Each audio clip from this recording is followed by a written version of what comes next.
Yes, ladies and gentlemen, welcome to the final morning broadcast of the story behind the story. Yeah, that's right, folks. No longer will you be listening to me at this time slot. If you check the schedule of the micro effect, I'm being moved to the evening slot, which means it's 4 to 6 p.m. Pacific time, 5 to 7 p.m. Mountain Standard Time, etc., etc., etc. All things change. All things seem to move forward. I understand Joe's reasons for making the claims or making the changes. I got to tell you, it's not going to be easy for me. I've got Monday through Wednesday.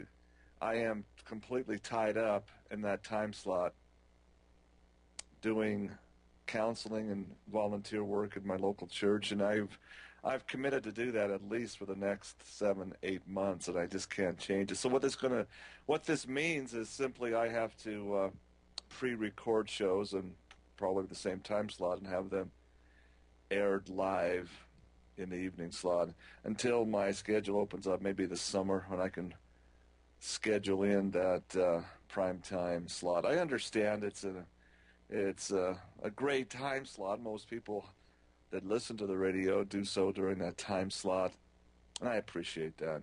I appreciate the opportunity. I really do. So we'll continue to do the best we can. I just can't stop commitments with I have with my church and other people during those 3 days, Monday, Tuesday, Wednesday. I explained that to Joe. I just cannot leave these people hanging.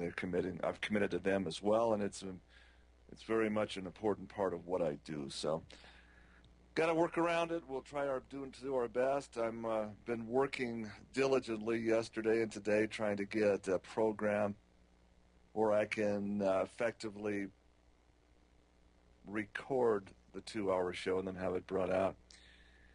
And hopefully it'll work out. I went out and purchased an audio box and a recording studio, yada yada yada. My Mac is just not able to online record.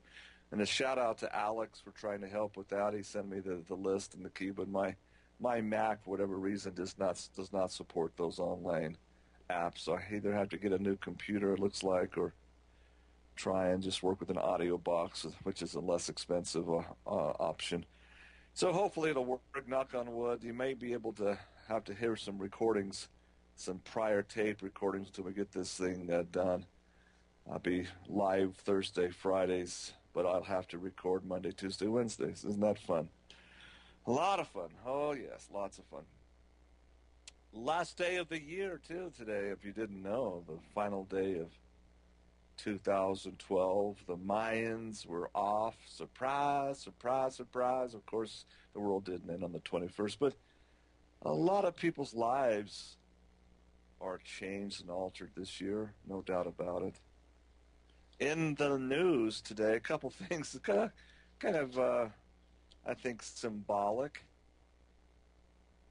The German magazine, probably the biggest both online magazine and subscription in all of Berlin, is Der Spiegel. Der Spiegel mistakenly published in their Sunday edition, they published an obituary for President George Herbert Walker Bush. Oh, little bit premature, maybe. Who knows? In the news, George Herbert Walker Bush was hospitalized in Houston, Texas on November 23rd. He came down with a severe bronchitis-related cough, and this developed into a very high fever, and he was almost comatose, according to news reports. He went into intensive care on December 23rd, Joseph Smith's birthday, the cusp of the Yule pagan ceremony. And now, according to spokesman Jim McGrath, it just just was removed yesterday, actually, into a regular hospital room after his condition improved to kind of stabilize. So he didn't really die, but he was moved. His body, his living body, was moved out of intensive care. So I guess that's what caused the mistranslation in the German text. And so they wrote an obituary for this 88-year-old ex-CIA chief, head of the Illuminati, one of the heads of the Illuminati in America, George Herbert Walker Bush. The obituary appeared on Der Spiegel's website yesterday, Sunday. The obituary described Bush as, quote, a colorless politician whose worldwide image only improved when it was compared to the later presidency of his son, George W. Bush. You know, George W. Bush, the shoe dodger, the man who dodges thrown shoes. If George W. Bush's, the son's presidency of 8 years caused George Herbert Walker Bush's 4-year presidency to improve, that's terrible. What a legacy. But I'm going to be nice, and I'm going to be kind, and I'm not going to say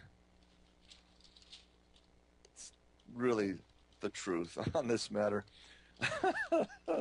Oh, holy mackerel. Oh, yes, I've been, I had a guest on this. I got to comment on this, and then I got to move on to what I had prepared today. I had a guest on the show. She's been on a guest number of times, a National Coalition of Organized Women director, a woman named Eileen Danneman. She, she has a good group of individuals she's brought together fighting vaccines, and her heads up to such individuals as Dr. Yolanda Lucier and her papers for research on the real hidden dangers of the so-called SSRI inhibitors, serotonin uptake inhibitors, these so-called antidepressant drugs such as Prozac.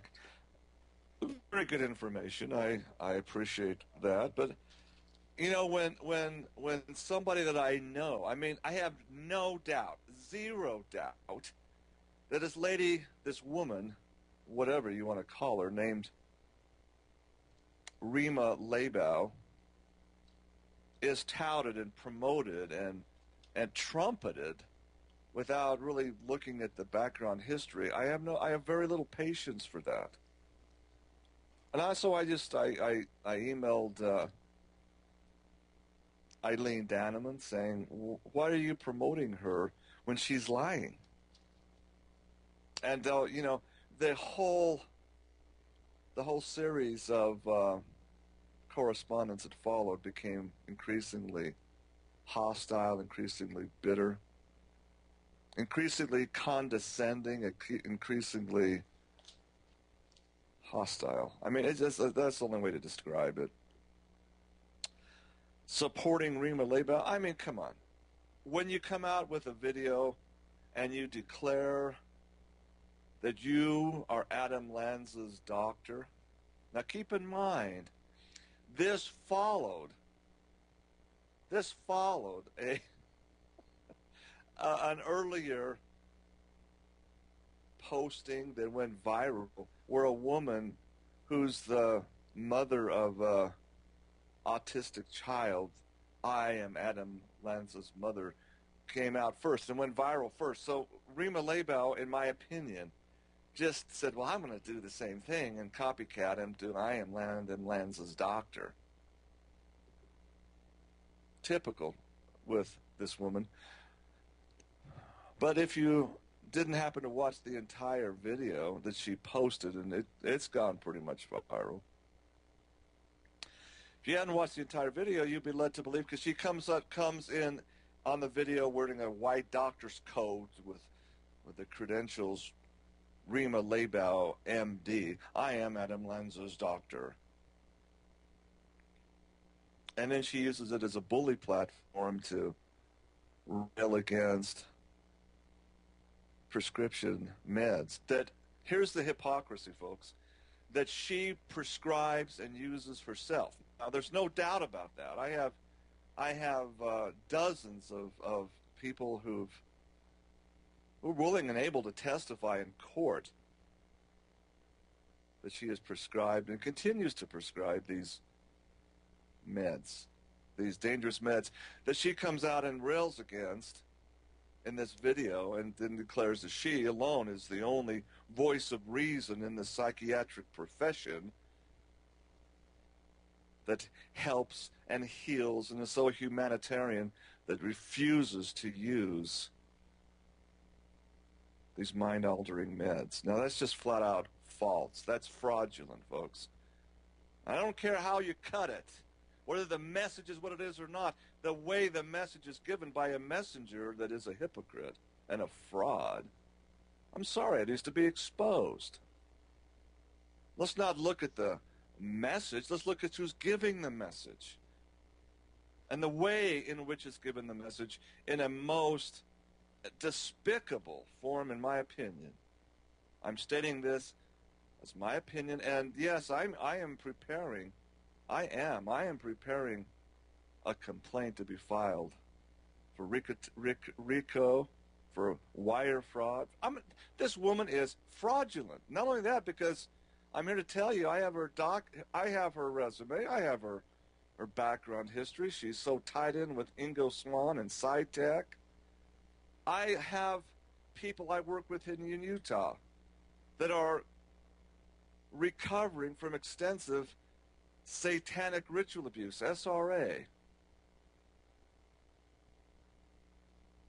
They have told me when they've seen her pictures, she has been involved big time with something called false memory syndrome. False memory, implanting through hypnosis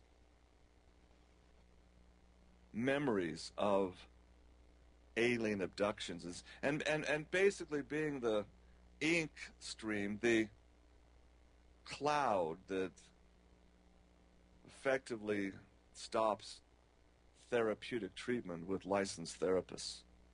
Now that, folks, is called massive disinformation, massive smokescreen to keep the truth from being analyzed and breakthroughs happening. That's the role of Rima Leibau and her husband, Bert Stubblebine. All you have to do is read the book, The Men Who Stare at Goats, to understand what this is all about. It's deadly serious, ladies and gentlemen. From the murder of Frank Olson to the murder of hundreds of others of people. Therapists that try to wade through this incredible storm, this dark cloud of satanic ritual abuse. They come face to face. What? Now they're having memories of alien abduction, about sexual abductions by Greys and others from spaceships. Yeah, right. Oh, folks. So Eileen Danneman, yeah, she's just clearly identifying herself as a new age ascended master lackey of the I Am cult. Do your homework. I Am cult, a division of Madame Blavatsky's sisterhood of mother goddesses. We don't need this type of thing. We just need to go right to Jesus of Nazareth. That's all that we need to worry about. These ascended masters, I've been there and done that. I've read Urantia. I've gone to Urantia study groups. I've seen this Saint Germain ascended masters, and King Maitreya, whatever. I mean, this is all part of misinformation, disinformation from Central Intelligence Agencies, agency divisions, and witchcraft covens, high-level witchcraft covens. Eileen Danneman, so sorry you can't see the difference, and you have been duped. So that's just the way it is, folks. She gets very hostile to me lately. Well, you have no authority to speak in Christ's name. Yeah, oh, yes, I do. I am not. There's no ordained authority, Miss Danneman, to speak for Christ. If you think that, you're part of the problem. You don't understand the gospel of Jesus Christ. When the Spirit of the Comforter enters into your heart and you give your life completely and totally to Him, the promise is sure. The promise is sure. You become a son and a female daughter of Christ. Become the sons of God, sons of Christ. And so you just simply speak His truth. There is no setting apart. He didn't come and lay His hands and give authority to Paul, to Saul of Tarsus, who changed his name to Paul because he was a new created being, a genetically altered individual on the road to Damascus. But once you understand the mystery, understand the love, and you completely have your heart changed, yes, you speak with power and with authority in His name, and so I do. I expose the truth, and by so doing, expose the hypocrites. She had the effrontery to say, Christ didn't do what you did. Christ didn't go about calling people names and accusing people like sweet little Rima. The heck He didn't. I was just really pointing out, you haven't read your Bible. Read Matthew chapter 23. The whole thing is about all of the names. Now, there weren't key ones in calling names. He was just speaking the truth. A generation of vipers, serpents, whited sepulchres. You look so good on the outside, but inside you're full of dead men's bones, rotten deception. Bingo. Bingo. And so, as a son of God, as a son of Jesus of Nazareth, a reborn son of Jesus, can I do any less to these ancestors, the descendants of this generation of vipers? These Edomites who usurped the judgment seat, the puppets of King Herod and King Herod Agrippa and his hellacious daughter Bernice. Am I any less responsible by not doing so? Oh. Again, it's all about Jesus Christ. Sometimes when you say the truth, when you declare it, it's hard. It causes hurt feelings. It causes anger. But there's, again, it's admonition in the Bible, in the New Testament, to reprove sometimes with sharpness. And that's what I do. I don't hesitate in telling people what they need to hear, whether they like it or not. I don't care if it's offensive. I really don't anymore. This world is so full of deception, so full of misleading false prophets, so full of false teachers. And people are, they all have itching ears. This stuff is, oh, this sounds so good. What Rima is saying, oh, no, it's so good. We don't want to really look at the reality behind the people that are pushing this agenda. Isn't that just funny?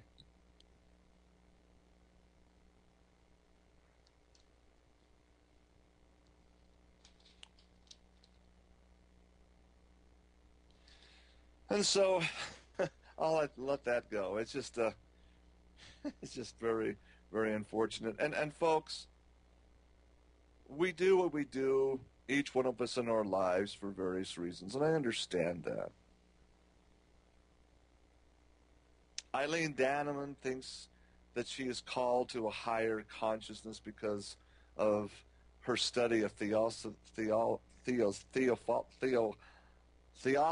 or whatever you want to call it, this teachings of Madame Blavatsky and others, there's ascended masters, makes you into a higher consciousness. Oh yeah, and by so doing, you get a reading of your past lives. Eileen, what are you, Joan of Arc and another reincarnation? See, this is what's amazing about these New Agers. They always proclaim themselves to be some reincarnated genius. They never say, I was just a coal miner, or I was a grunt in Caesar's army. No, it's always some big-time, famous, narcissistic figure of history. Pride, you see. Pride of the false ego.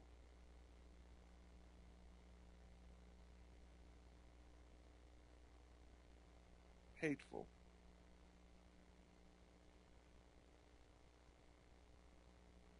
Incredible. It's just, again, a microcosm, folks, of the problem facing the world today. We are dominated by Satanists and those who have embraced Satan's false priesthoods and powers. Principalities and powers. That's who we fight against. And yes, we are in a fallen world state. This is a kingdom of the god of the air. This is the kingdom of Satan. And so, like Paul wrote to Titus, yeah, we need to be subject to magistrates. We need to be subject to principalities and power, because we are subjects of them. We are not the power of this world. We are under the power of spirit comes outside of this fallen earth plane.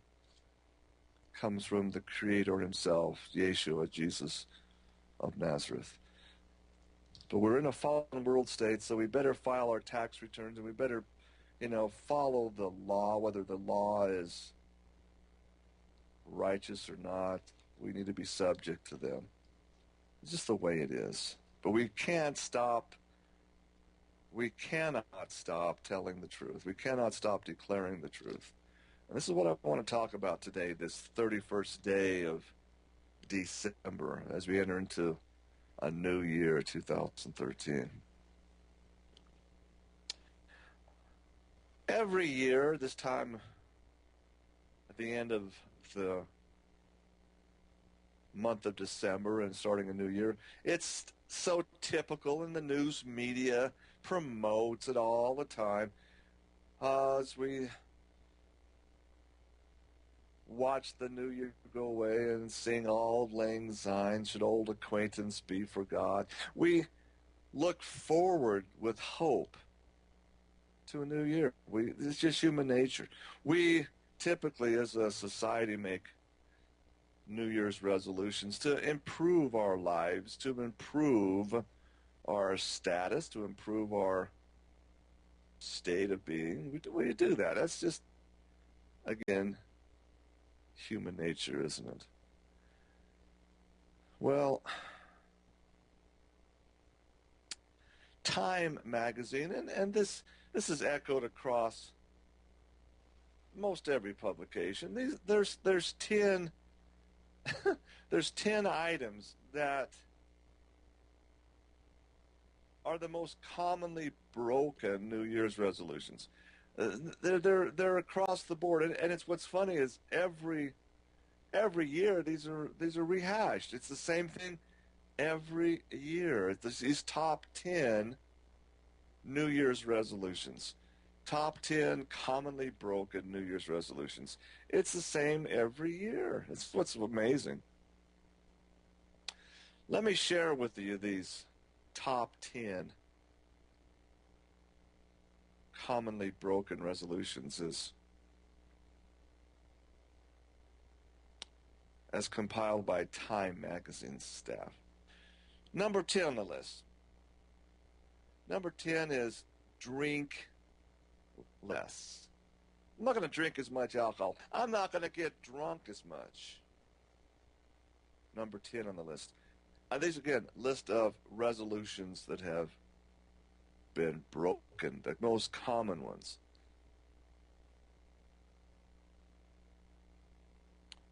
Number 9, volunteer more. I'm going to go down and help out more. I'm going to volunteer more than I did this last year. That's number 9 most broken resolution. Number 8, be less stressed.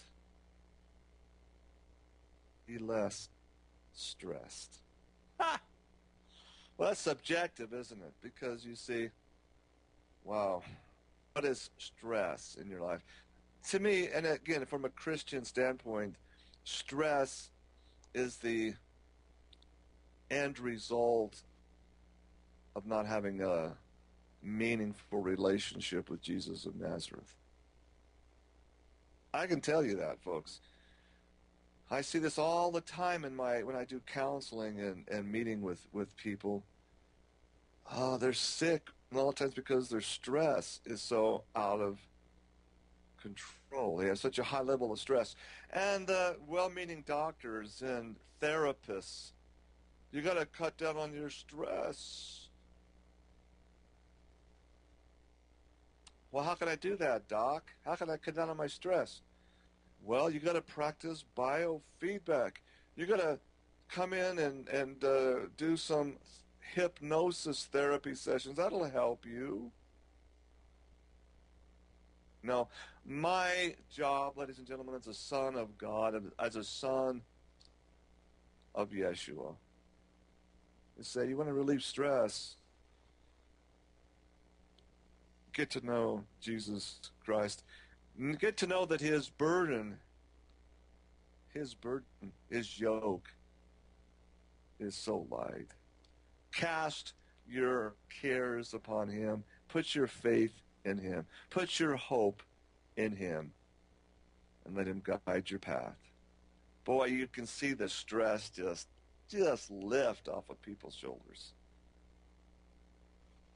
Such a simple thing.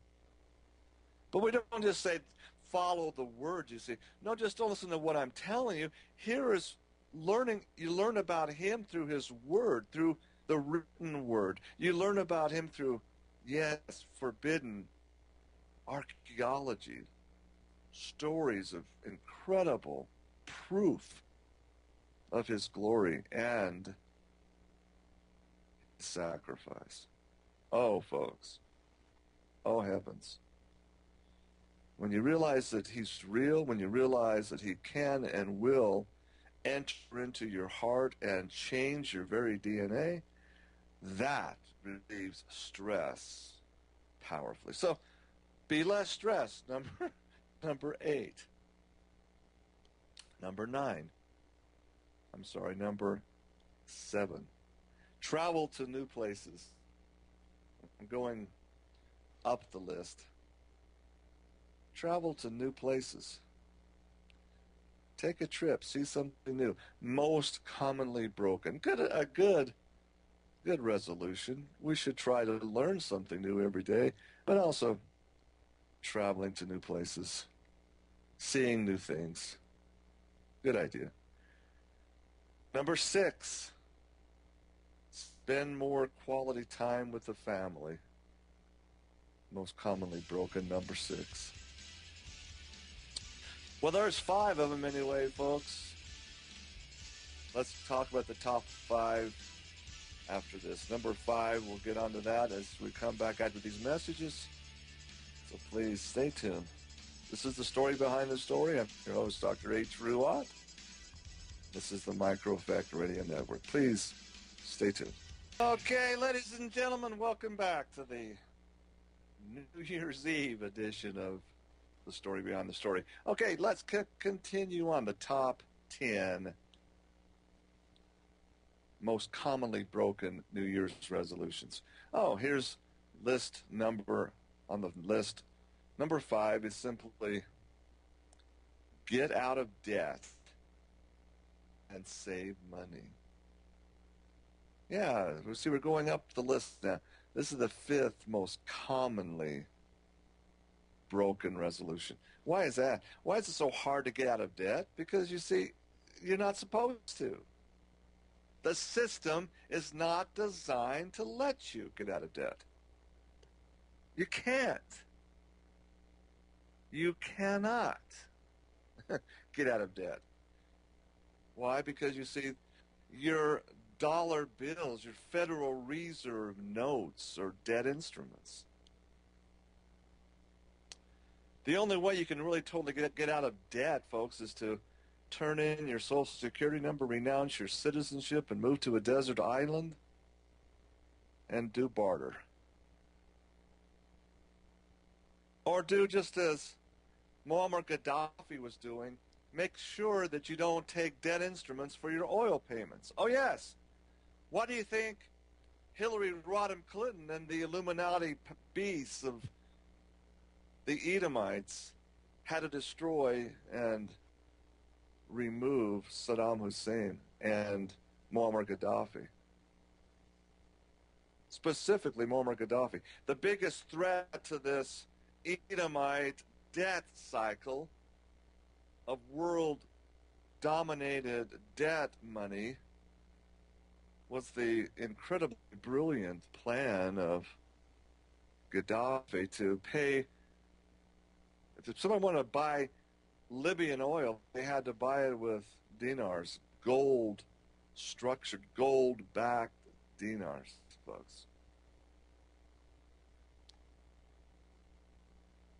That was a gaping hole in the dam of worldwide debt money that they couldn't stand to have. And so they brought in mercenaries. They brought in CIA-backed Al-Qaeda operatives. They brought in drugs, ladies and gentlemen. They brought in massive amounts of psychotic drugs to give to the young people. It's a 5-year plan, folks, culminating in NATO's no-fly zone and bombing campaign. You think this is all just a joke? It's not, folks. It's exactly the problem of the world. I don't care if the dinar is backed by oil or backed by gold or backed by bushels of wheat. At least it's backed by something, not a promise to pay, a debt instrument. Folks, the reality is there is $500 trillion of what's called derivative debt instruments circulating this globe in the global monetary system. So we need to get out of personal debt and save money. Number 5 on the list. Less like going into a circular room and trying to sit in a corner. You're going to be very frustrated trying to do that. Okay. Broken resolution number 4. Eat healthier and diet. Oh, that's a tough one, too. Eat health. How can you eat healthier when everything around you is garbage? Again, it's just like resolution number 5, get out of debt. And when you have a purse or a pocket full of Federal Reserve notes, you're in debt to that system. You can't get out of debt. You save. You have a bank account full of $100,000 Federal Reserve notes. You got a bank full of debt instruments. Sorry to tell you the truth, folks. It's a system that's just self-perpetuating. And the only way the system can survive is increasing, expanding debt each and every month and each and every year. Sorry, but that's just the way it is. Ditto with eat healthier. You had better understand that unless you have your own garden and eat vegetables and slaughter your own organically raised animals, or if you're a hunter, your venison or your elk steaks, folks, are just very, very hard to eat healthy. It's a big system.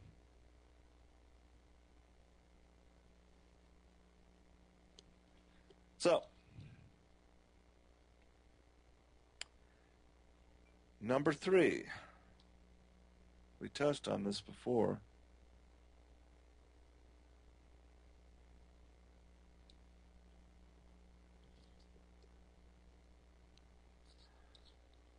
Just something learn. It just simply learn something new. I can't believe this is number three. The most top, number three on the top 10 broken resolutions, New Year's resolution. Learn something new? Are you that brain dead that you can't learn something new every day?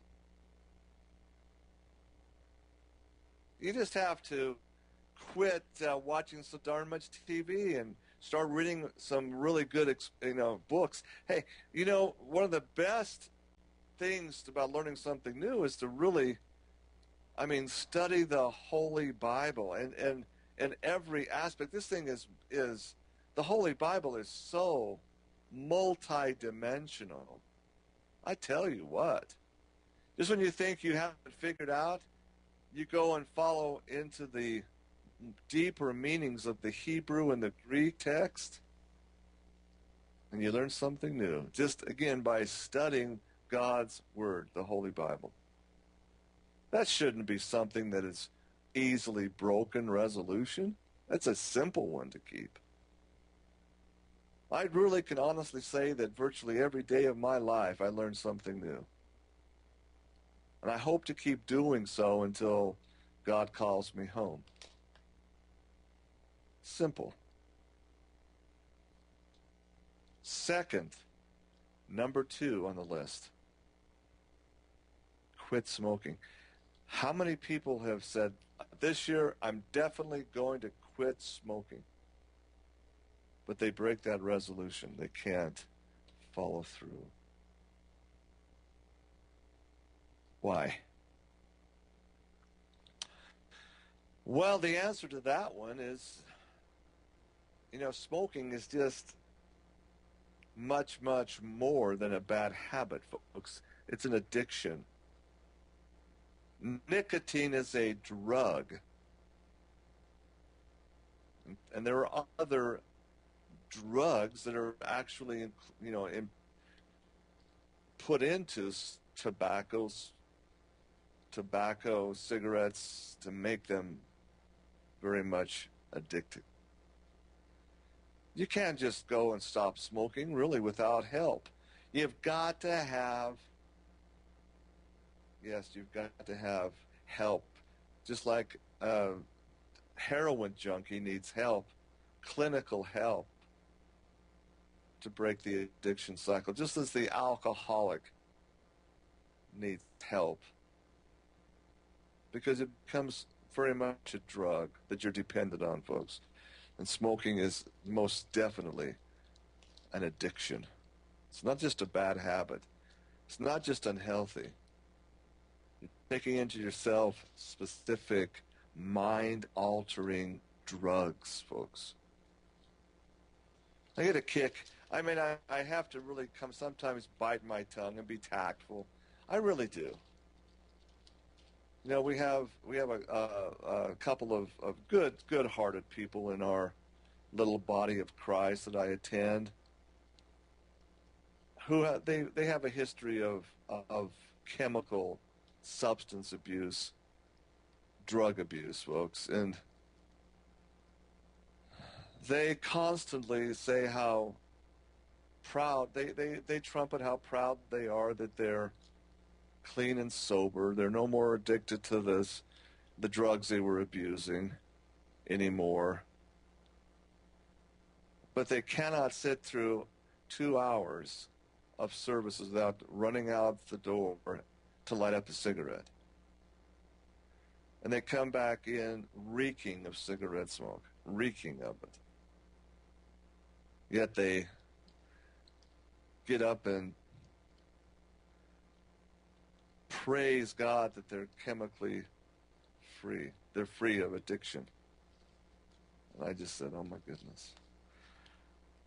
Oh well, I won't offend them by telling them they're just still completely and totally addicted to it.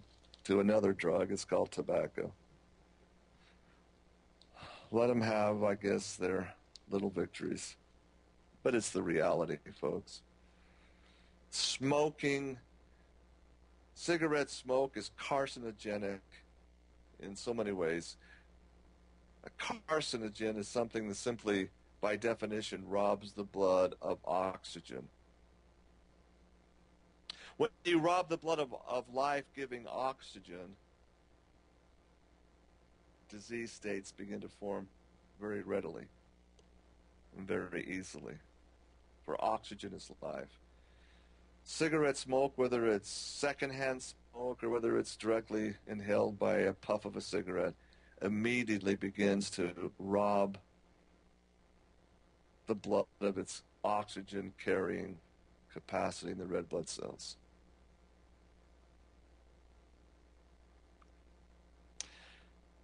You know something else that does that, folks? Is sugar. Sugar and carbonated water and soda pops rob the body of oxygen powerfully, rob the blood of life-giving oxygen. People say all the time to me, well, what can I do to get better health? As they're sipping on their 64-ounce big gulp of Diet Coke. And they're coming to me for counseling. I'm just really not healthy. My immune system is terrible. My body's out of whack. I get sick every 5 minutes. I get everything that comes in, I catch. Just a minute, I got to take a drink. And they slurp down their Dr. Pepper or their Coke or whatever. And I'm just saying, okay, do you really want to get help here? What I'm going to tell you is not going to make you feel like this. You know, they come to me looking for a silver bullet. What can I do there right now? They can, give me a magic potion, Dr. Odd. Give me a pill. No. Look in the mirror, and that's the source of your problem. Your brain is just not understanding the self-destruction you're putting on yourself. And I got to tell you, about half of the people I consult with get really ticked off and yell and say, "You're a quack, you're nuts." Well, why do you say that? Why did you even come to me? Well, because a friend said you're really good, but you're not. I disagree with him. Why do you disagree? Well, because this soda pop is approved by the Food and Drug Administration. They wouldn't allow it to be sold if it was as harmful as you say it is. Or the FDA they wouldn't allow fluoride in toothpaste if it was as terrible as you say it is. And Dr. Ott, you're nuts, because the prophet, seer and revelator of my church, Thomas S. Monson, just said it's okay to drink Coke at BYU. Okay, go ahead. Here, go buy a six-pack. Go at it. Have at it. It just blows me away, folks.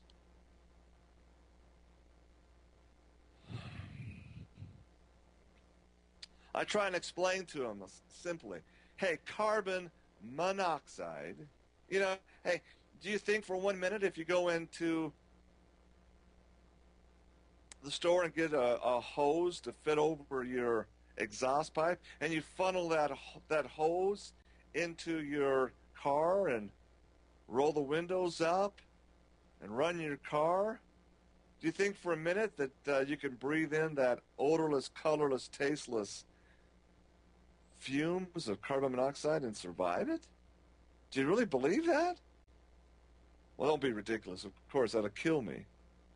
Thank you. Why would it kill you? How does it kill you? It's an odorless, colorless, tasteless gas. And how does it kill you, my friend? Then I would get the blank look. Well, I never thought about it that much. I just know it does. Well, let me explain it to you. You see, carbon, the molecule of carbon is 4 squared. It's a square. It's a 4-sided, molecularly unstable substance. When you burn a carbon-based fuel like gasoline, a petrochemical, a hydrocarbon, you don't really burn all of the carbon through the carburetor. No, you have exhaust that comes out, which is simply carbon in a gas form. It's unstable. It's bound with one oxygen molecule, carbon monoxide. Carbon must attract, eventually it will attract four oxygen molecules to it and stabilize and basically fall inert. But if you breathe in carbon monoxide gas into your lungs, this carbon molecule goes into your bloodstream and suddenly grabs onto the oxygen molecule that's carrying in your blood. It causes your blood to quit carrying oxygen.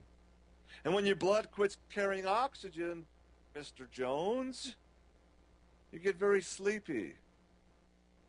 Your brain says, I'm going to go to sleep. Carbon monoxide poisoning, you get very sleepy, lethargic, and you just nod off and you never wake up. Your blood is not carrying oxygen to your brain, and your brain, if it doesn't have oxygen, the brain cells die, and you become brain dead. You go into a coma, and you never wake up. That's how you die from carbon monoxide poisoning. That's the physiological mechanism. Now, why do you think it's okay to drink fizzy drinks that are carbon dioxide? It has one more molecule attached to the carbon structure. The gas of carbon dioxide is unstable as well, and you bring it into your body, it's not going to kill you as fast and as efficiently as carbon monoxide. It does the same thing. Here's a fact, ladies and gentlemen. You can try it for yourself if you want to. If you want to just prove what I'm saying to you, get some club soda. That's just simply carbonated water. Get about 8 ounces of it. Drink it. It's like fizzy bromo seltzer. There's no taste, nothing, just fizzy water. I promise you, folks, when you drink just plain club soda, just soda water, carbonated water, you have a hard time staying awake. You get kind of logy, you kind of get sleepy. So what does the soft drink industry do? Well, they add large amounts of sugar. And they add large amounts of a substance, more commonly, corn syrup, which is even more sweet and more, well, when sugar and corn syrup combine, what happens is this, folks, your energy levels are increased, but it's a high, it's a burst of energy that's short-lived. See, it opens up your insulin reactors and causes you to get hyper. Without high fructose corn syrup and sugar, you know what would happen? You'd be so sleepy you couldn't even function. So they add this high fructose corn syrup and large amounts of sugar, and you get a buzz. And even it's more common to add even a lot of caffeine. Keep you awake.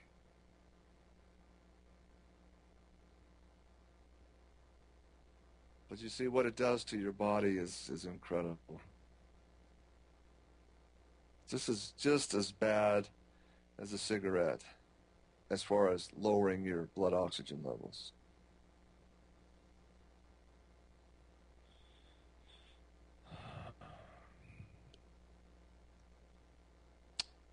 This is what I do as my counseling. I say that, people, if you want to keep your most precious asset of all, if you want to keep your health, you have to understand that there are products out there that just will flat out cause you grief.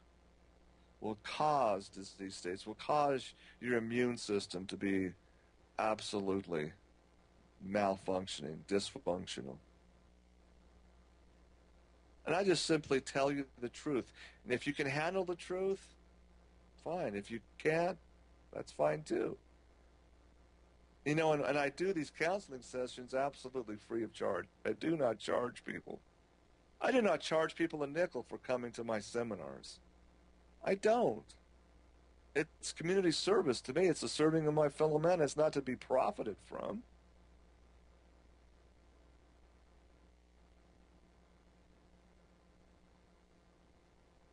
Oh, it's incredible that people, you know, sometimes they say, well, I guess I get what I paid for. I paid nothing, I got nothing in return. What? You know, wow. You just wasted an hour of my time and yours, so go in peace. But doggone it, you know, you don't need to have these troubles. You really don't. There is simple solutions. Next hour, I'm going to tell you some simple solutions from God's Word, ladies and gentlemen, to look forward to a coming 2013 full of grace and His truth. Hey, thanks for listening. We'll be right back after these messages. Top of the hour to America in Jeopardy. After these messages, please stay tuned. Yes, ladies and gentlemen, welcome back to the second hour of this story behind the story, the 31st day of December, final day of the year 2012. Okay, top of the hour, indeed. Let's do America in Jeopardy. This news organization, again, controlled news organization by a group of people called the Edomites, always posts a top 10 list of broken New Year's resolutions.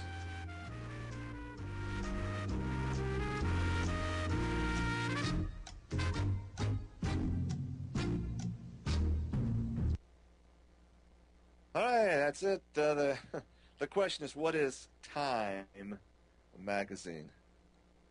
Time Magazine's website. Happy 2012. As we all vow to do a whole host of things most of us will not follow through on, Time Magazine brings you the resolutions most often forgotten. And the list is the same every year. It's just, again, the definition of insanity is doing the same things over and over and over again and expecting a different result. Up, number one on the list, folks, of Time Magazine's most commonly broken resolution is simply lose weight and get fit. Well, really, it's a summation of everything we've been talking about, really. You get fit, you get healthy by reducing your stress, by quit smoking, by drinking less. You know, people know things they shouldn't be doing.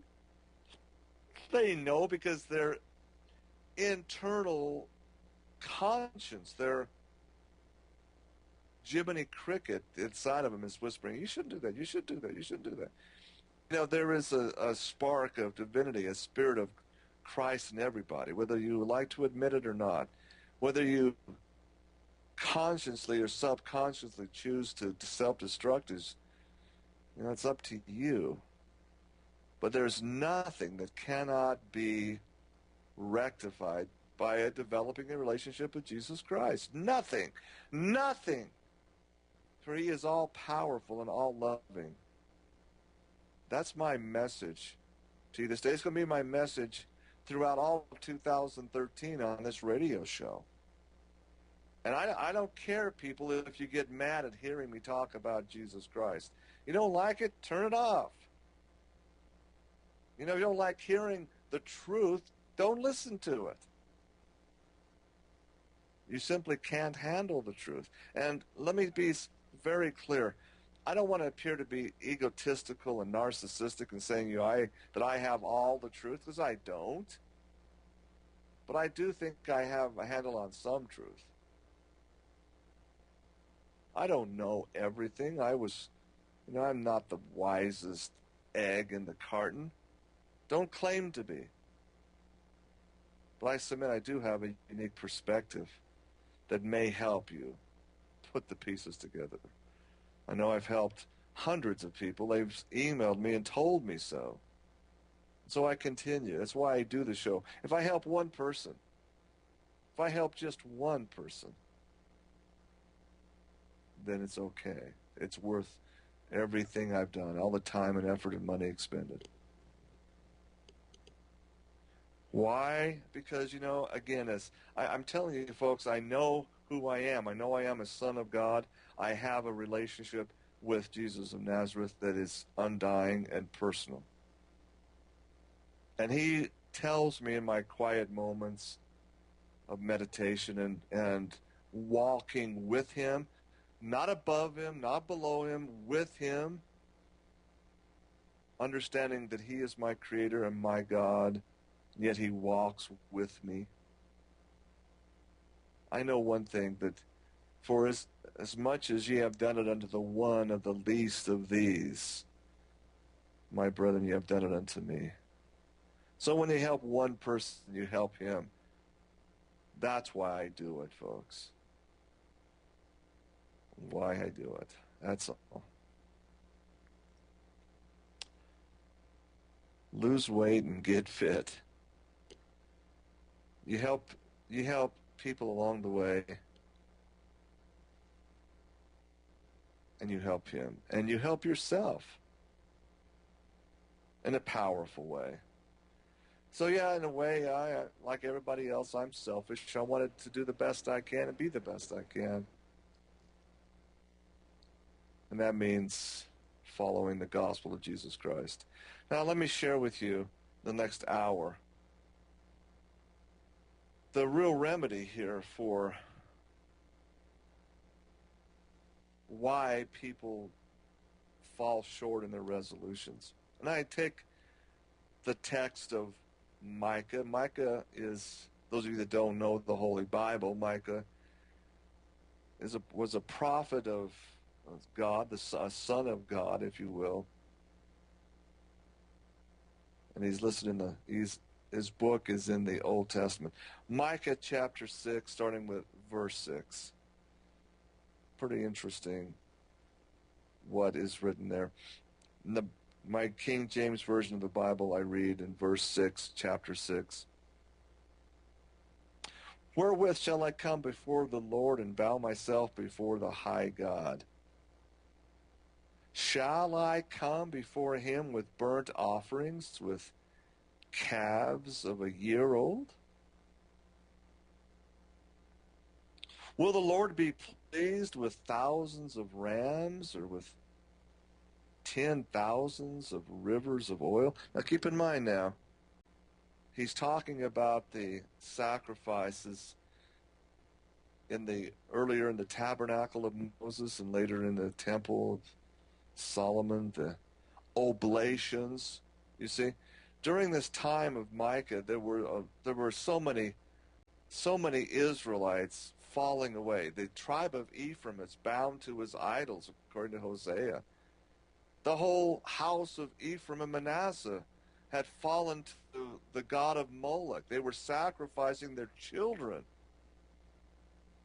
to these temples of Moloch, these pagan, satanic, Baal worshiping temples. See, Joseph Smith, by the way, claimed to be of the house of Ephraim. These Molech worshiping pagans. That's what Joseph Smith himself claimed to be, and most Mormon people that are so gullible get their patriarchal blessings. If you've got a white skin, not of the African American race or Negro race or Asian race, it's clear you're going to get a patriarchal blessing saying you're either of the house of Ephraim or the house of Manasseh. But according to Hosea and Micah, man, they really went in completely full-fledged to false worshiping a false god and building temples to Molech. And so this is what Micah in chapter 6, verse 6 is saying. How can I get to be one and be right with God, with my Creator, who's so merciful, that brought us out of Egypt, that gave us the commandments, the Ten Commandments, gave us a law, gave us a way of life that we've so wrongfully abandoned, you see. So he's asking, if I had year-old calves and come before him with hundreds of them, if I have thousands of sacrificial sheep, of rams, I had 10,000 rivers of pure oil to give as oblations, as altering. Is that good enough? Will that get the attention of my God? Or, in verse 7, shall I give my firstborn for my transgression, the fruit of my body for the sin of my soul? See, this is what was happening. This is what the priests of Molech were demanding. The law of sacrifice, giving the firstborn children, the youngsters, to be burned by fire in the temple of Molech. Is this what's needed? Does God want me to go like Father Abraham and take up Isaac and kill him and burn his body on that altar? Never mind that the Lord said, no, this is an archetype. This is what's going to happen eventually with my love to fulfill the law of justice and mercy. But you see, it's not required of you to do that. But yet, the priests of Molech, the priests of Ephraim, the priests of Ephraim and Manasseh, these false prophets that were whoring after a false god Molech and Baal. That's what they were doing. They were sacrificing their children, ladies and gentlemen. Incredible. Do I do all this? Do I have to burn 1,000 rams, spotless sheep, and have thousands of rivers of oil? Are these things what's going to get me right with God? And here's the answer. Micah declares in verse 8, He, God, hath showed me, O man, what is good, and what doth the Lord require? What does the Lord require of thee? Listeners of this show right now, you want to get right? You want to fulfill your New Year's resolutions? You want to be a better person?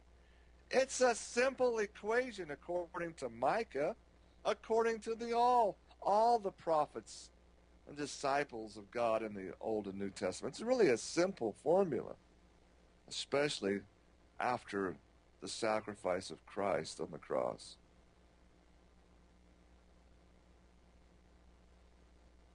What does the Lord require of you? Simple.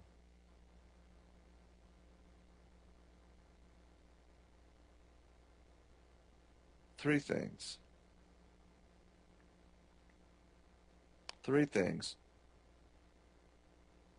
To do justly, to honor and to act justly. Justice, ladies and gentlemen. You know, there's the scales of justice, the woman bearing a scale. You see, if you follow that one concept, to do justly, to honor and love justice, you follow back through it.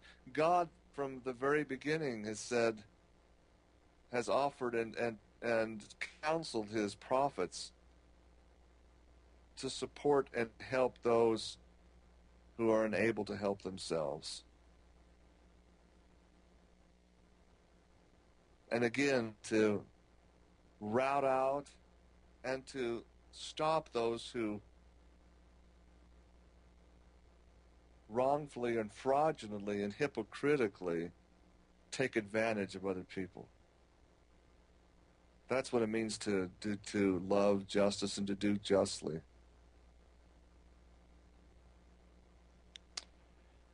The original Hebrew word in the second part, and to love mercy. It really mercy is this.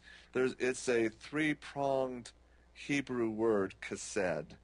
Chesed, Chesed, the Hebrew word chesed.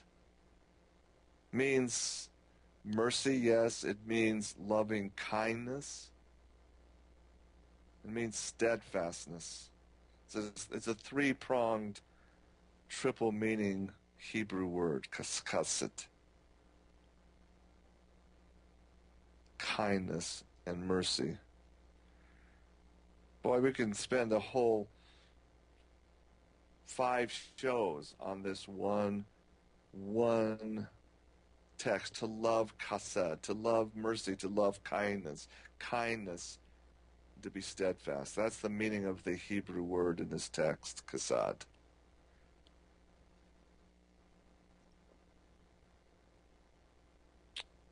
What really does it mean? The German, old German word kinda, is where we get kindness, folks. That's where we get the word kindergarten, which means kinda, which means childlike.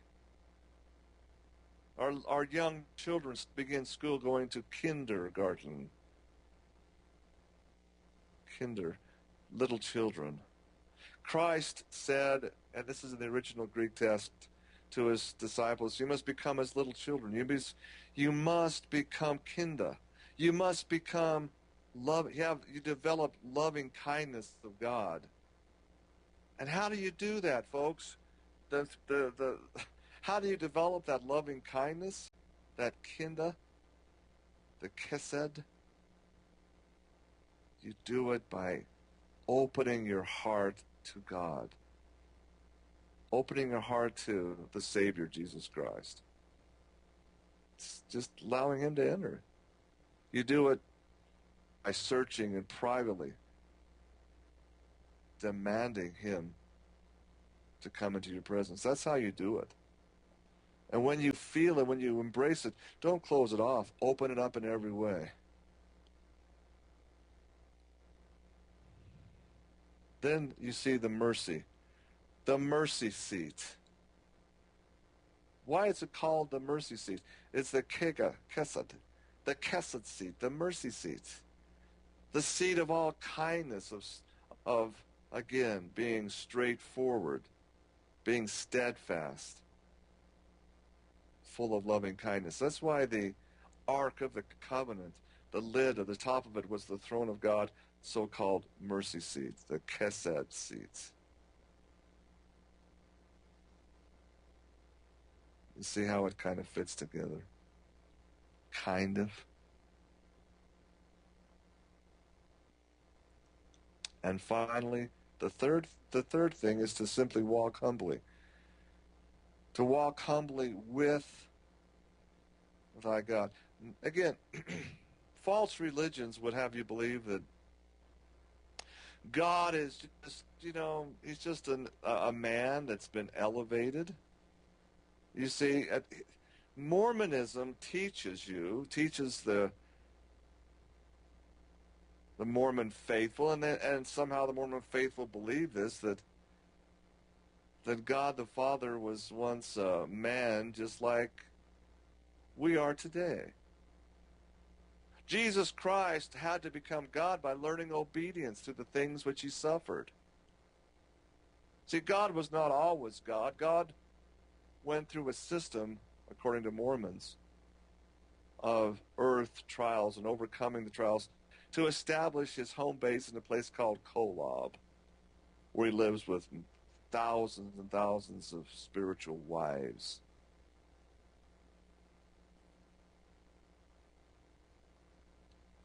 And you see, to attain Godhead, you've got to follow the law of sacrifice. You've got to sacrifice and be obedient. And yes, this is Mormon doctrine, ladies and gentlemen, to put your own free will on the altar of sacrifice. Give it up and click your heels and raise your arm in a salute. Heil President Hinckley or Heil President Monson, and you don't question them. It's no different than what was happening in the time of Micah. No difference. Sacrificing your own free will is just as bad as sacrificing your firstborn. God, the Creator, gave you that free will. He doesn't want it to be sacrificed, but Baal, Lucifer, the fallen one, does. He wants you to give up your free agency. He wants you to be a slave. He wants you to never question. Nothing here, folks. Go look somewhere else. Just keep swearing allegiance to the leader. People ask me all the time, why do you have such a problem with Mormonism? Oh, because I know it's how incredibly deceitful and wrong it is. Do they do good works? Oh, absolutely they do good works. But they glory in those good works, and that's, you see, the more good works you do, the more you can be assured of saving yourself, gaining your own salvation through your works, and that's just exactly opposite of the simple gospel of grace. I don't see why they can't get it, other than their minds are so darkly veiled, they're unable to see it. Yeah, Micah chapter 6 is a great few chapters. Micah 6 from 6 through 9.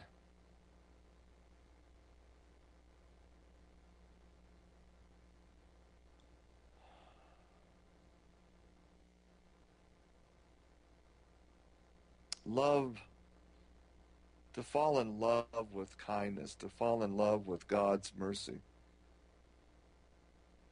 to fall in love with the knowledge, you see, of who really Jesus Christ is, God incarnate, God come to this earth in the flesh. Quite amazing in so many ways. We spent the last 3 broadcasts, as those of you that listen to this regularly should understand and know, talking about the forbidden archaeology of Mr. Ron Wyatt. Holy mackerel, what an incredible story that has flat out been hidden, flat out has been obfuscated. The simple testimony, first-person eyewitness of Ron Wyatt taking a blood sample from the lid of the Ark of the Covenant, taking a blood sample of the blood that dripped onto the mercy seat, having it analyzed in a forensics laboratory in Israel, and having the documentation that the blood, though 1,000 or more years old, nearly 2,000 years old, when water came into it, became alive again. Living blood in every way. I'm telling you, folks, I've done dark field microscopy. I've been trained as a dark field microscopist. I'm not a full-scale phlebotomist. I'm not a lab technician. But I can tell you this. I know enough about blood and blood work to be very, very knowledgeable in it, very dangerous at least. And indeed, when a blood sample is taken, if it dries out to the point of becoming crusty, you can't reconstitute that blood that way. I know. You put regular blood that's dried out of after even a day, it just doesn't reconstitute. You can do some DNA analysis on it.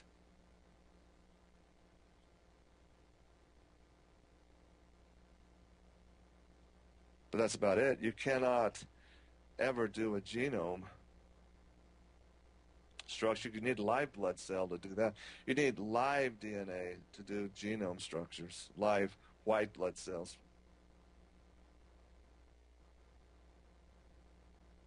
The incredible testimony of Ron Wyatt is that he took this blood and the laboratory after 72 hours came back and said it's living. It's amazing. It's never seen this ever. It's not possible. And then 2 days later, coming back with the analysis of the white blood cell genomes, the chromosome count 24 chromosomes. That's groundbreaking front page stop the presses headlines. And yet the vast majority of Christians have never even heard the story. Wow.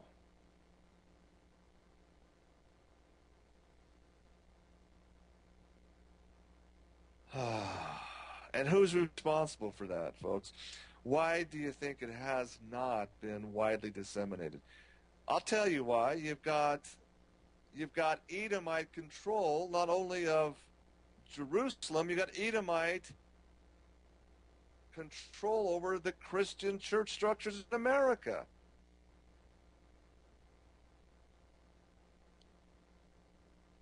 This is proof positive.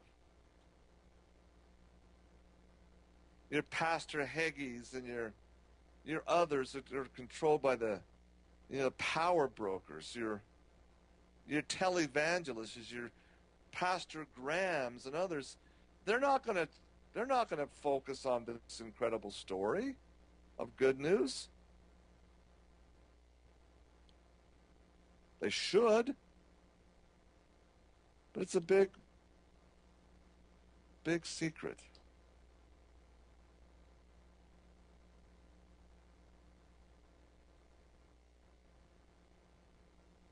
Oh, my.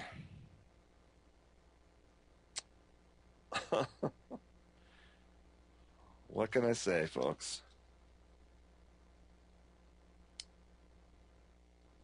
You see, the powers that be, the ruling elites of this people with the gold, people with the power, the thing that they fear the worst is that the people can become alert and awake.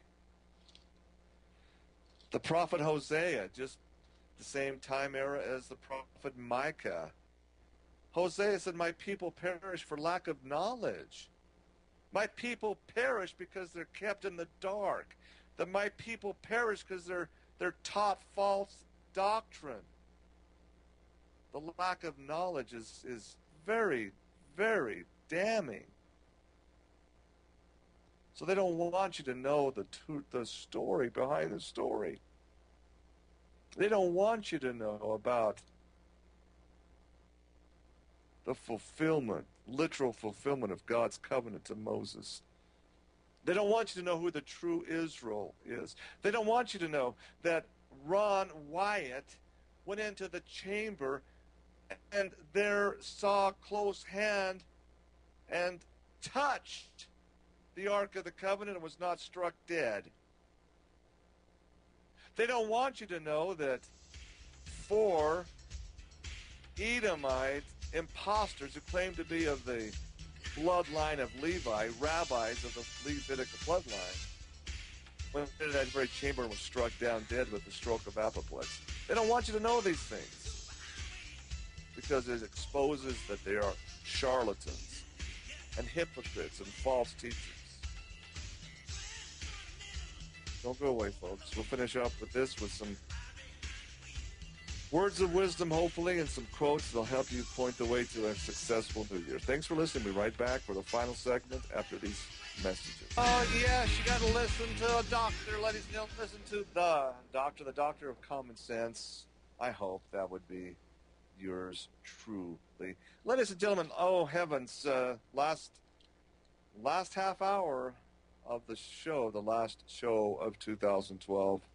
Wow. Let me just share with you a couple of stories that are, again, hidden from the media. The media is hiding from the people across this country because it doesn't fit their agenda. You see, this coming new year, top on the list is ramrodding through some form of gun control measures. Just running it through because of the terrible psyops of Connecticut, you see, the terrible school shooting. Never mind about the anomalies. There's so many of them that we can spend shows talking about them. We need gun control. Folks, here's what happened over the weekend in Texas, San Antonio. Another gunman goes a little crazy. He has a pact to kill some people in a restaurant. His ex-wife and others. He goes and follows them into a packed and crowded theater and starts getting ready to open fire. But he doesn't have a mass Connecticut-style shooting because an off-duty police officer, a woman, a female, who's armed and knows how to use it, opened fire and put 4 shots into him and killed him before it happened. No news here. Pass it on. Just don't even look at it, you see. The story behind the story is simply the best defense against a bad guy with a gun is a good guy or a good girl with a gun that knows how to use it. There's a deterrent factor there, folks.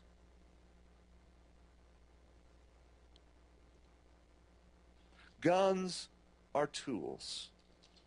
They are inanimate objects.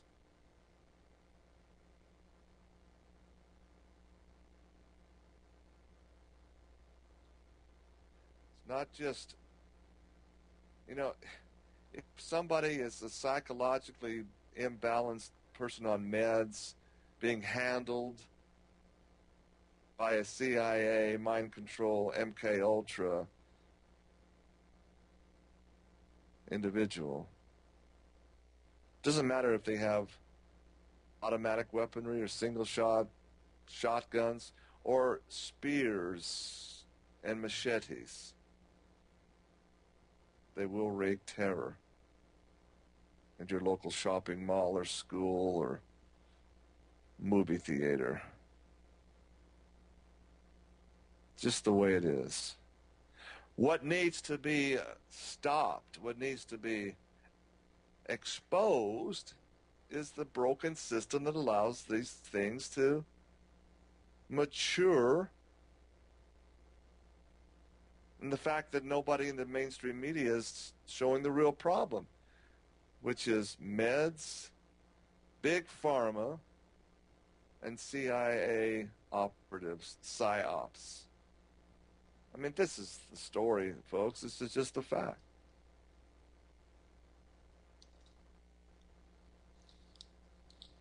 So we enter 2013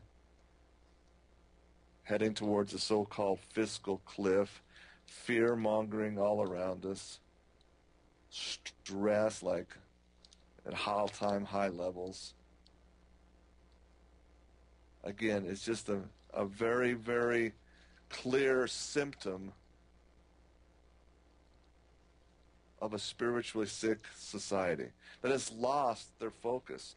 Just like Micah said in his book, Israel, you've lost focus. You're doing thin things. You're caught up in the thick of thin things. You're just not going back to the basics of an understanding that God is a loving God with full of loving kindness. One thing, however, I'm adamant about: Jesus of Nazareth hated the hypocrites. He hated those people, what he called the Nicolaitans, those who would bamboozle and fool the lay people and put them into involuntary servitude. He hates those things. He will always stand against those hypocrites, those narcissistic, ego-driven New Agers, and I will do no less. And if you don't like it, that's just tough. That's just the way it is. Now, folks, I want you to think clearly about this in the last year, 2012.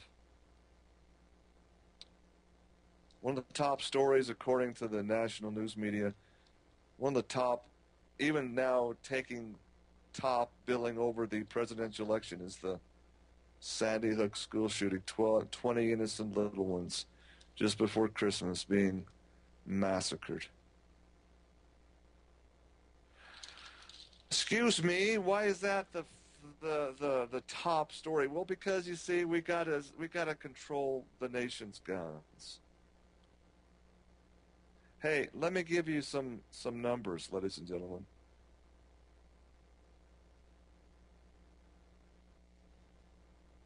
During the last year, according to the watchdog Amnesty International group, there were 259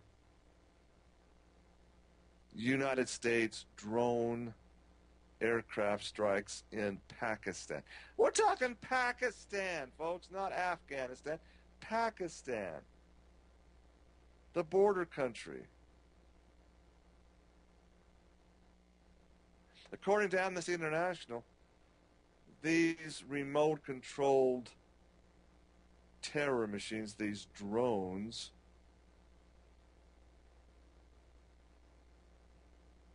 killed in last year 297 civilians, at least 64 being innocent children. Yeah, it's a tragedy in Connecticut, 20 children killed. But what's wrong with talking about 64 Pakistani innocent children killed by Barack Obama, the hypocrite, who stands up in a speech and decries and laments the murder of 20 innocent children in Connecticut?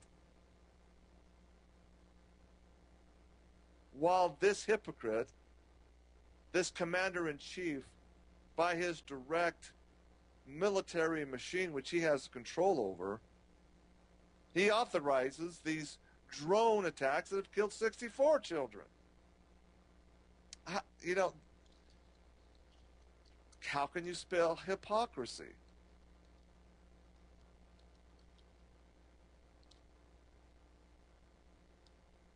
See, George W. Bush approved Pakistani drone attacks, but small amounts of the 4 years, the last 3 years of Obama, he has massively expanded the drones and crows about how he's a fan of the drone attacks. In fact, even telling potential suitors of his sweet little daughter, you better be careful, I have control over drones.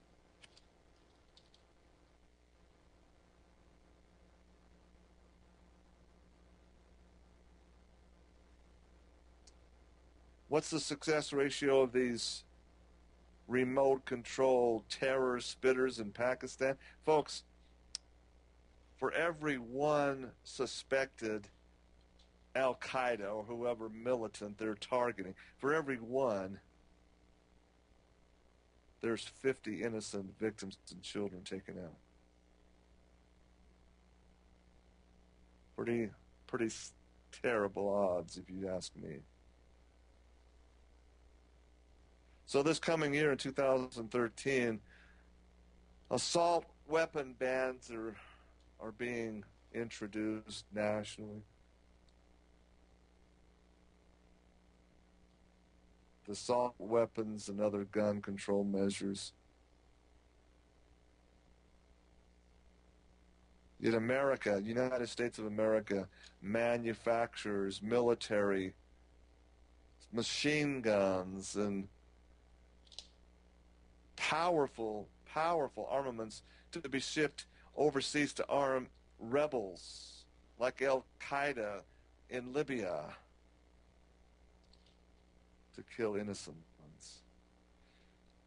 Do you think God Almighty, do you think Yeshua Christus, Jesus of Nazareth, is going to sit by and bless such blatant hypocrisy? I'm going to tell the truth about this, folks. And if it's not popular, I don't care. It's absolutely ridiculous how the news media spins these psychological operations and keep doing it completely.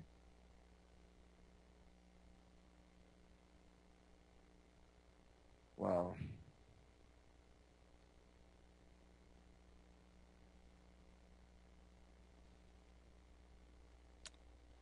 So here's some quotes to take you out to the end of the day, and as you go into your New Year's celebrations. Here's some. This is a bunch of quotes posted in the Salt Lake Tribune editorial page today, December 31st, 2012. Here's a quote by a guy named Bill Vaughn. I don't know who Bill Vaughn is. Bill Vaughn, quote, "An optimist stays up until midnight to see the new year in, while a pessimist stays up to make sure the old year leaves." How about this by a guy named James Agate? James Agate, quote, "New Year's resolution, colon, to tolerate fools more gladly, provided this does not encourage them to take up more of my time." Here's a quote by Ralph Waldo Emerson, quote, "Write it on your heart that every day is the best day in the year." That's a pretty good resolution. Write it on your heart that every day is the best day in the year. Oh, here's the erstwhile Mark Twain, the erstwhile realist. Tongue-in-cheek, so much its tongue's been bit off. Mark Twain, quote, "New Year's Day. Now is the accepted time to make your regular annual good resolutions. Next week you can begin paving hell with them as usual." Oh, golly. Jonathan Edwards, here's a really good one. I gotta post this one on my wall. Jonathan Edwards, quote, "Resolution 1, I will live for God." That's exactly what I'm talking about here in the book of Micah. The formula for live for God. Resolution 1, Jonathan Edwards. Resolution 2, if no one else does, I still will. How about this from a guy named P.J. O'Rourke? Quote, "The proper behavior all through the holiday season is to be drunk. This drunkenness culminates on New Year's Eve when you get so drunk you even kiss the person you're married to." P.J. O'Rourke, gotta be Irish. Got to be Irish, I would say. Gotta be drunk. Gotta go hit the taverns. Gotta be drunk all the time. And get so drunk, you kiss the person you're married to. Funny. Ha ha. Good job, P.J. O'Rourke. How about this from Helen Keller? Quote, "Your success and happiness lies in you. Resolve to keep happy, and your joy and you shall form an invisible host against all difficulties." Those of you who don't know Helen Keller, blind, and yet overcome great obstacles in so many ways. Great advice. Be happy no matter what. And your joy and you shall form an invisible host against difficulties, she said. Good one. How about author Oscar Wilde? Oscar Wilde said, quote, "Good resolutions are simply checks that men draw on a bank where they have no account." Woohoo! How about that one? Good resolutions are simply checks that men draw on a bank where they have no account. Maybe that's why so many of these New Year's resolutions are never kept, right? Brooks Atkinson, quote, "Drop the last year into the silent limbo of the past. Let it go, for it was imperfect. And thank God that it can go." And here's Benjamin Franklin's quote. Benjamin Franklin, St. Richard's, or Poor Richard's Almanac.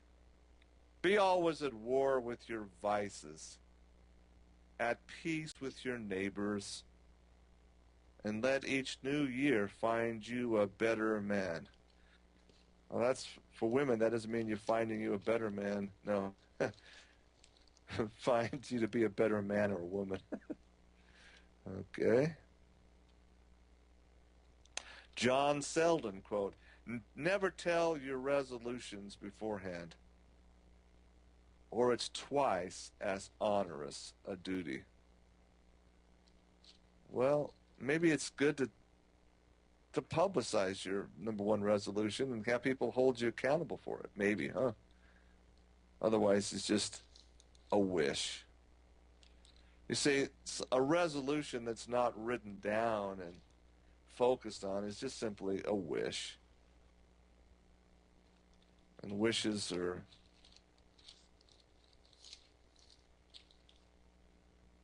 easily forgotten.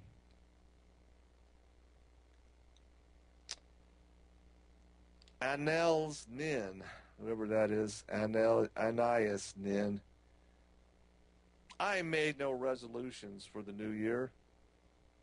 The habit of making plans, of criticizing, sanctioning, and molding my life is just too much of a daily event for me. It must be the original Free Spirit. How about G.K. Chesterton? G.K. Chesterton, quote, the object of a new year is not that we should have a new year. It is, instead, that we should have a new soul. That's pretty deep, don't you think? My guess is he's some kind of a Christian scholar. The object of a new year is not that we should have a new year. It is that we should have a new soul. How about this from a guy named Dave Beard? Many years ago, I resolved never to bother with New Year's resolutions. And I've stuck with it ever since. So I made a resolution never to have any more resolutions. Stuck with it ever since. Woo! He must be a philosopher. One of my favorite writers and deep thinkers is T.S. Eliot. I've read and copied so much of his quotes. T.S. Eliot said this, quote, for last year's words belong to last year's language, and next year's words await another voice. Kind of a good resolution, a good quote for talk show hosts, I would say. What are we going to talk about this next coming year? Well, your words are your thoughts, and your thoughts are, keep in mind, your thoughts are very much inspired by who you are, what you are. As a man thinketh, so is he. I love that quote. Jay Leno, how about this one from old The Tonight Show, Mr. Big Chin, Jay Leno. Quote, New Year's Eve, where old acquaintance be forgot, unless, of course, those tests come back positive. Ha, ha, ha. Leave it to Jay Leno for that one. And here's another one from Mark Twain, the tough writer. Mark Twain, author of Tom Sawyer and so many other good, marvelous works. Mark Twain, quote, New Year's is a harmless annual institution of no particular use to anybody, save as a scapegoat for promiscuous drunks and friendly calls and humbug resolutions. Ooh, way to go, Mark Twain. And here's Miss Ellen Goodman's quote, we spend January 1st walking through our lives room by room, drawing up a list of work to be done, cracks to be patched. Maybe this year, to balance the list, we ought to walk through the rooms of our lives, not looking for flaws, but for potential.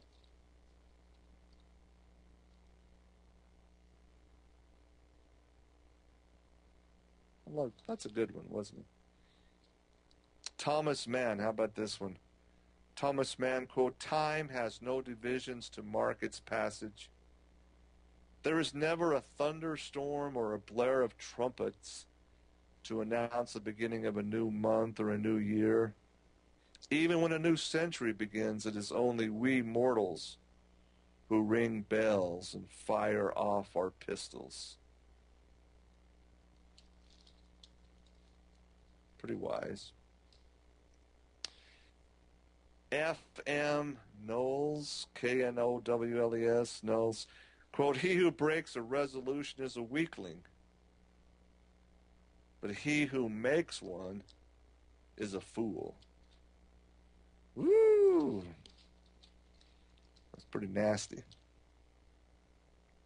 John Dos Passos, quote, "Why won't they let a year die without bringing in a new one? And on the instant, can't they use birth control on time?" Who are they, John Dos Passos? I want an interregnum. The stupid years patter on with unrelenting feet, never stopping, rising to little monotonous peaks in our imaginations at festivals like New Year's and Easter and Christmas. But goodness, why need they do it? Again, who is they? It's us, folks. It's society that does it. And Joey Adams, finally in conclusion, may all your troubles last as long as your New Year's resolutions. Folks, you have a great day. You have a great evening tonight. Be well, be safe, and then we'll talk again on Wednesday. A new time, new beginnings, same old show. Be well.